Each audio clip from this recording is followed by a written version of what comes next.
بسم اللہ الرحمن الرحیم۔ السلام علیکم ناظرین۔ حضرت محمد صلی اللہ علیہ وآلہ وسلم جب بیٹی فاطمہ حضرت فاطمہ رضی اللہ تعالیٰ عنہا کو لینے سسرال گئے، عورتیں اس واقعے کو ضرور سنیں۔ ناظرین، حضرت فاطمہ رضی اللہ تعالیٰ عنہا اللہ کے پیارے نبی صلی اللہ علیہ وآلہ وسلم کی لاڈلی بیٹی اور حضرت علی رضی اللہ تعالیٰ عنہ کی بیوی اور حضرت حسن اور حسین رضی اللہ تعالیٰ عنہ کی والدہ ہیں۔ آپ رضی اللہ تعالیٰ عنہ کی تقریباً 20 یا 22 سال کی عمر میں ہی شہادت ہو گئی تھی۔ اللہ کے نبی صلی اللہ علیہ وآلہ وسلم کو اکثر عرب کے لوگ کہتے تھے کہ آپ صلی اللہ علیہ وآلہ وسلم نے نبوت کا دعویٰ دولت کو پانے کے لیے کیا ہے، لیکن ایسا بالکل نہیں تھا۔ جب حضرت فاطمہ رضی اللہ تعالیٰ عنہ کے حالات شادی کے بعد بھی کچھ ٹھیک نہیں تھے، تب یہ الزام جھوٹے ثابت ہوئے۔ اکثر حضرت فاطمہ رضی اللہ تعالیٰ عنہ کے گھر کی یہ حالت ہوتی کہ حضرت علی رضی اللہ تعالیٰ عنہ روزانہ فجر کی نماز پڑھنے کے بعد مزدوری کو نکل جایا کرتے۔ مزدوری ملتی تو گھر میں چولہا جلتا، ورنہ فاقہ ہوتا تھا۔ آپ رضی اللہ تعالیٰ عنہ اکثر اپنی روزانہ کی پوری کمائی کسی ضرورت مند کی مدد میں خرچ کر دیتے تھے۔ اللہ کے رسول صلی اللہ علیہ وآلہ وسلم کی بیٹی ہونے کے باوجود بھی حضرت فاطمہ رضی اللہ تعالیٰ عنہ کے پاس کچھ بھی دولت نہیں تھی۔ حضرت فاطمہ رضی اللہ تعالیٰ عنہ کا نور اور سادگی شاید ہی دنیا میں کسی اور عورت کے پاس ہو۔ وہ گھر میں چکی پیسنے سے لے کر جھاڑو، برتن اور بچوں کی پرورش سب کام خود اپنے ہاتھوں سے کیا کرتی تھی۔ حضرت علی رضی اللہ تعالیٰ عنہ کے گھر میں بستر کے نام پر اونٹ کی ایک سوکھی کھال تھی، جس پر ان کی اونٹ دن میں چارہ کھاتا اور رات میں وہی کھال سونے کے کام آتی تھی۔ اس طرح کی زندگی ہونے کے باوجود بھی حضرت فاطمہ رضی اللہ تعالیٰ عنہ نے اپنے شوہر سے کبھی کوئی شکایت نہیں کی اور نہ ہی کبھی کوئی فرمائش کی۔ تاریخ گواہ ہے کہ حضرت علی رضی اللہ تعالیٰ عنہ اور حضرت فاطمہ رضی اللہ تعالیٰ عنہ کا جوڑا مثالی رہا ہے۔ حضرت فاطمہ رضی اللہ تعالیٰ عنہ نے کبھی بھی اپنے شوہر کی خدمت گزاری میں کوئی کسر باقی نہ رکھی۔ اللہ کے پیارے نبی صلی اللہ علیہ وآلہ وسلم بھی اپنی لاڈلی بیٹی کو ہمیشہ یہی نصیحت فرمایا کرتے تھے کہ بیٹی، عورت کا سب سے بڑا اخلاقی فرض شوہر کی خدمت گزاری اور فرمانبرداری ہے۔ آپ صلی اللہ علیہ وآلہ وسلم نے اپنے داماد حضرت علی رضی اللہ تعالیٰ عنہ سے بھی یہی کہا کہ آپ مجھے بہت عزیز ہو، فاطمہ بھی مجھے بے حد عزیز ہے، ہمیشہ میری بیٹی فاطمہ کے ساتھ اچھا برتاؤ کرنا۔ ناظرین، ایک مرتبہ اللہ کے پیارے نبی صلی اللہ علیہ وآلہ وسلم اپنی لاڈلی بیٹی حضرت فاطمہ رضی اللہ تعالیٰ عنہ کو لینے اس کے سسرال تشریف لے گئے۔ اس وقت حضرت علی رضی اللہ تعالیٰ عنہ گھر پر موجود نہیں تھے۔ یہ دیکھ کر حضرت فاطمہ رضی اللہ تعالیٰ عنہ نے اللہ کے نبی صلی اللہ علیہ وآلہ وسلم سے، یعنی کہ اپنے بابا حضور سے جو کچھ کہا، اس کو سن کر آپ بھی حیران و پریشان ہو جاؤ گے۔ اس لیے آج کی ویڈیو آپ کے لیے بہت ہی خاص ہے، اور خاص کر کے ایسی عورتیں اس ویڈیو کو آخر تک ضرور دیکھیں جو بار بار اپنے سسرال سے میکے آ جاتی ہیں۔ انشاءاللہ ایسی عورتوں کی زندگی بدل جائے گی۔ ناظرین، آج جو واقعہ ہم آپ کو بتانے والے ہیں، یہ واقعہ حضرت فاطمہ رضی اللہ تعالیٰ عنہ کی شادی کے 3 دن بعد کا ہے۔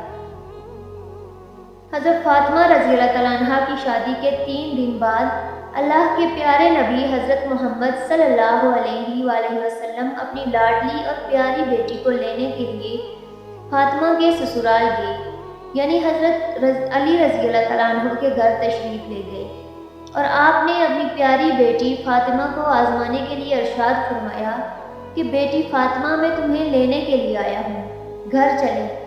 تو یہ سن کر حضرت فاطمہ رضی اللہ تعالیٰ عنہ اپنے والد محترم سے عرض کرنے لگی کہ یا رسول اللہ صلی اللہ علیہ وآلہ وسلم، آپ میرے والد بھی ہیں اور اللہ کے نبی بھی ہیں، میری کوئی جرت نہیں کہ میں آپ کو انکار کروں، لیکن ابا حضور، میں نے آپ کو ہی سنا ہے کہ شوہر کی اجازت کے بغیر کبھی بھی گھر سے مت نکلنا۔ ابھی میرے شوہر گھر پر نہیں ہیں، اگر اجازت دیں تو میں اپنے شوہر حضرت علی رضی اللہ تعالیٰ عنہ کا انتظار کر لوں۔ بیٹی کے منہ سے یہ بات سن کر اللہ کے پیارے نبی صلی اللہ علیہ وآلہ وسلم کی آنکھوں میں آنسو آ گئے۔ آپ صلی اللہ علیہ وآلہ وسلم نے اپنی آہٹ کو سمیٹا اور پھر اللہ کے رسول صلی اللہ علیہ وآلہ وسلم وہیں پر کچی زمین پر دیوار سے ٹیک لگائے ہوئے بیٹھ گئے اور حضرت علی رضی اللہ تعالیٰ عنہ کا انتظار کرنے لگے۔ اس دن یہ بھی بڑی عجیب بات تھی کہ اس دن حضرت علی رضی اللہ تعالیٰ عنہ بھی گھر بڑی دیر سے آئے۔ جب حضرت علی رضی اللہ تعالیٰ عنہ گھر آئے تو آپ نے دیکھا کہ گھر میں اللہ کے پیارے نبی صلی اللہ علیہ وآلہ وسلم کچی زمین پر دیوار سے ٹیک لگائے ہوئے بیٹھے ہیں۔ یہ دیکھ کر آپ رضی اللہ تعالیٰ عنہ بڑے حیران ہوئے۔ اتنے میں اللہ کے پیارے نبی حضرت محمد مصطفیٰ صلی اللہ علیہ وآلہ وسلم نے اپنے داماد حضرت علی رضی اللہ تعالیٰ عنہ سے پوچھا، اے علی، اگر اجازت دو تو میں اپنی بیٹی فاطمہ کو لے کر جاؤں۔ یہ سن کر حضرت علی رضی اللہ تعالیٰ عنہ پھوٹ پھوٹ کر رونے لگے اور عرض کرنے لگے، یا رسول اللہ صلی اللہ علیہ وآلہ وسلم، میرا رنگ روپ کچھ بھی نہیں، میری آج جتنی بھی عزت ہے وہ سب آپ کے قدموں کی برکت سے ہے۔ یا رسول اللہ صلی اللہ علیہ وآلہ وسلم، پھر میں آپ کو کیسے اجازت دوں؟ یہ کیسے ہو سکتا ہے؟ یہ سن کر اللہ کے پیارے نبی صلی اللہ علیہ وآلہ وسلم نے ارشاد فرمایا کہ اے علی، میں نے فاطمہ کو سکھایا ہے کہ بیٹی کبھی بھی شوہر کی اجازت کے بغیر گھر سے نہ نکلنا، ہمیشہ اپنے شوہر کی اطاعت کرنا۔ اسی لیے فاطمہ کہتی ہے کہ ابا جان، جب تک میں اپنے شوہر حضرت علی رضی اللہ تعالیٰ عنہ سے گھر جانے کی اجازت نہ لے لوں تب تک میں گھر نہیں جاؤں گی۔ یہ سن کر حضرت علی رضی اللہ تعالیٰ عنہ عرض کرنے لگے، یا رسول اللہ صلی اللہ علیہ وآلہ وسلم، آپ دعا کرنا اللہ پاک فاطمہ کے ان اعمال کی برکت سے مجھے کل قیامت کے دن بھی کامیابی عطا فرما دے، آمین یا رب العالمین۔ ناظرین، اسی طرح سے اب آپ کو مدینہ شہر کے ایک اور واقعہ بتاتے ہیں جس کو سن کر بھی آپ حیران ہو جاؤ گے۔ حضرت محمد غزالی نے اپنی کتاب مکاشفۃ القلوب میں لکھا ہے کہ مدینہ شہر میں ایک مرتبہ ایک عورت اس کا شوہر پابند کر کے گیا کہ سنو، میں باہر جا رہا ہوں، میرے پیچھے سے گھر سے نہ نکلنا، یعنی کہ جب تک میں واپس نہ آ جاؤں تب تک گھر میں ہی رہنا، گھر سے باہر نہ نکلنا۔ اس عورت کے گھر کے سامنے ہی اس کے باپ کا گھر تھا، یعنی کہ اس کا میکہ تھا، جس میں اس کا بوڑھا باپ رہتا تھا۔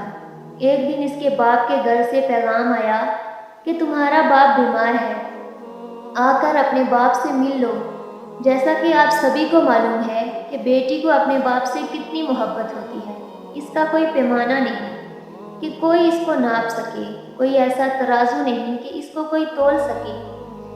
لیکن یہاں پر جیسے ہی بیٹی کے پاس پیغام آیا کہ تمہارا باپ بیمار ہے تو بیٹی کہنے لگی کہ میں نہیں جا سکتی ہوں، میرے شوہر مجھے پابند کر کے گئے ہیں، اور میرے شوہر نے مجھے پابند اس لیے کیا ہے کہ اللہ کے رسول صلی اللہ علیہ وآلہ وسلم نے مجھے پابند کیا ہے۔ آپ نے فرمایا کہ شوہر کی اجازت کے بغیر گھر سے باہر نہ نکلنا، اور مجھے اس وقت اس بات کی کوئی خبر نہیں ہے کہ میرا شوہر کس میدان میں جہاد کر رہے ہیں۔ جاؤ پہلے اللہ کے رسول صلی اللہ علیہ وآلہ وسلم سے پوچھو کہ میرا باپ بیمار ہے، میں اپنے شوہر کی اجازت کے بغیر جاؤں یا نہ جاؤں۔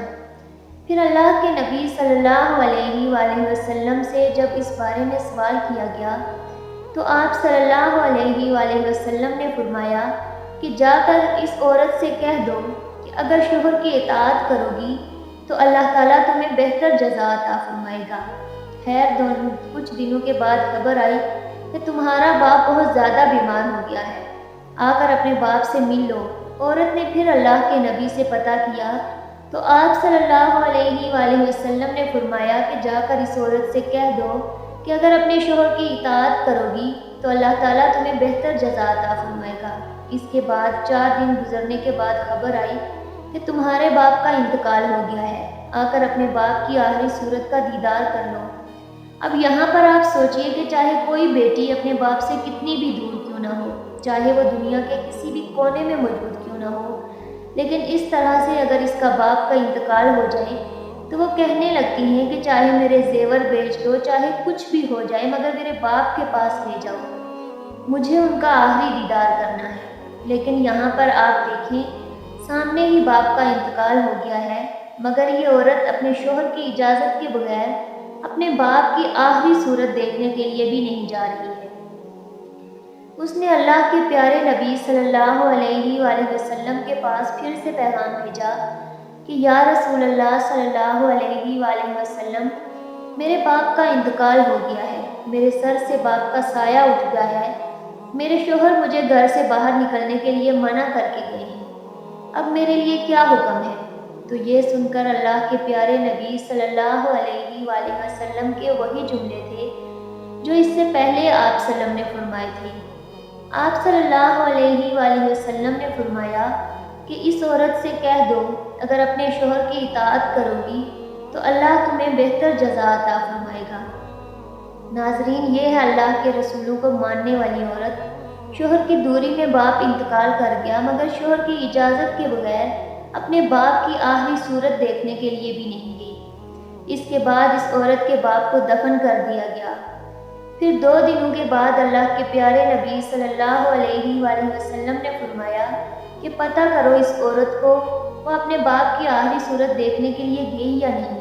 تو صحابہ کرام پتہ کر کے آئے اور عرض کرنے لگے، یا رسول اللہ صلی اللہ علیہ وآلہ وسلم، قربان جائیں آپ کے نظام پر، آپ کے فرمان پر، آپ کے جملوں کی تاثیر ایسی ہے کہ وہ عورت آپ کے دین کی پہرے دار بن گئی ہے، وہ اپنے باپ کی آخری صورت دیکھنے کے لیے نہیں گئی ہے۔ یہ سن کر اللہ کے پیارے نبی صلی اللہ علیہ وآلہ وسلم نے اپنے ہاتھ اٹھائے۔ صحابہ کرام عرض کرتے ہیں کہ اس عورت کا مقدر جاگا، ہم نے دیکھا کہ چند آنسو حضور صلی اللہ علیہ وآلہ وسلم کے گرے، پھر آپ نے اپنے چہرے کو صاف کرتے ہوئے فرمایا کہ جاؤ اور جا کر اس عورت کو خوشخبری سنا دو کہ تم نے اپنے شوہر کی اطاعت کی ہے، تیری اس فرمانبرداری کی وجہ سے اللہ تعالیٰ نے تجھے بھی بخش دیا ہے اور تیرے باپ کی بھی بخشش فرما دی ہے۔ مگر ناظرین، آج کل تو اکثر دیکھنے میں آتا ہے کہ اگر کوئی شوہر اپنی بیوی کو کسی کام کے لیے منع کرتا ہے تو وہ عورت اپنے شوہر کو دکھانے کے لیے وہ کام اور زیادہ کرتی ہے اور یہ دکھانے کی کوشش کرتی ہے کہ دیکھو میں تم سے ڈرتی نہیں ہوں۔ ناظرین، اس میں ڈرنے اور ڈرانے کی کوئی بات نہیں ہے۔ ہمارے پیارے نبی حضور صلی اللہ علیہ وآلہ وسلم کا فرمان ہے کہ شوہر کی اجازت کے بغیر اپنے گھر سے بھی باہر مت نکلنا، چاہے جو بھی ہو جائے۔ اسی لیے آپ پیارے نبی کے اس فرمان پر عمل ضرور کریں، انشاءاللہ آپ دونوں جہان میں کامیاب ہو جائیں گی۔ اللہ پاک ہمیں دین کی مکمل سمجھ نصیب فرمائے، ہمیں راہ حق پر چلائے اور ہمارا خاتمہ ایمان پر فرمائے۔ آمین۔ حضرت علی رضی